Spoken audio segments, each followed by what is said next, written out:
so you should have done problems 1 through 6 already, the other day. So I wanted to help you get started with a couple of the problems in this next section. They're a little different, but they're not hard. It's just they're asking things that I want to make sure you know how to do. So our first example is number 7. The rectangle and square have the dimensions shown. Write an inequality to find the values of x that make the perimeter of the rectangle be less than the perimeter of the square.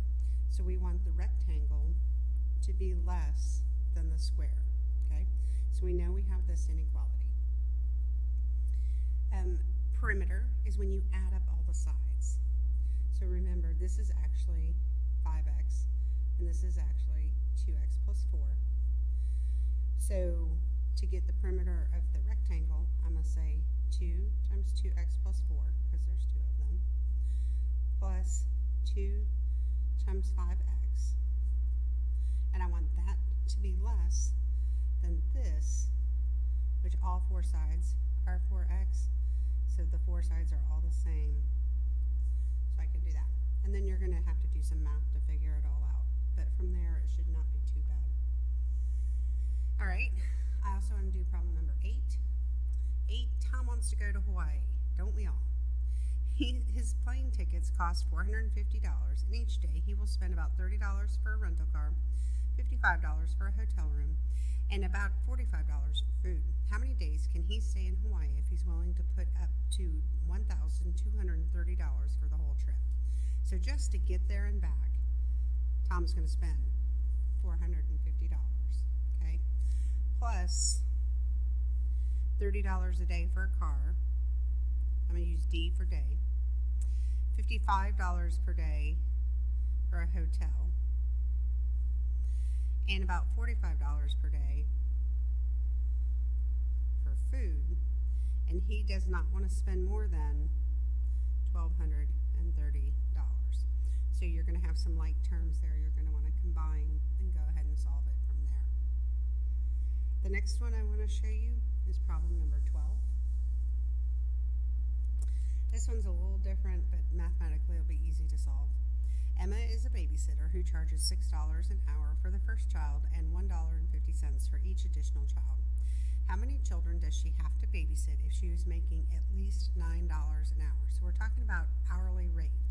So if she's babysitting, she's automatically making $6 for that hour because there's one kid. She wants to know about the total number of children to make at least $9 an hour. So we're going to add to it. She charges $1.50 for each additional child. So not counting this one. So it's not just the children, it's one less because this is one of the children. So the number that would go here would be one less than the total number of children. So that's what made this one a little bit different. And she wants to make at least $9 an hour. So you're going to have to distribute through combined like terms while you're solving. All right, and now just one more that I wanted to do. I want to do number 17 with you. This is a really good one when you start to look for places to live in the future. So we have 2 apartments here. Apartment A charges $200 one-time deposit and $600 a month for rent. And apartment B charges $600 for deposit, but only charges $500 a month for rent. How many months is the total amount paid for apartment B less? So when will apartment B be less than apartment A? Well, let's see. Apartment A, you have to pay $200 deposit plus $600 a month. Okay, that's our A. For apartment B, they're going to charge you $600 for your deposit, but only $500 per month.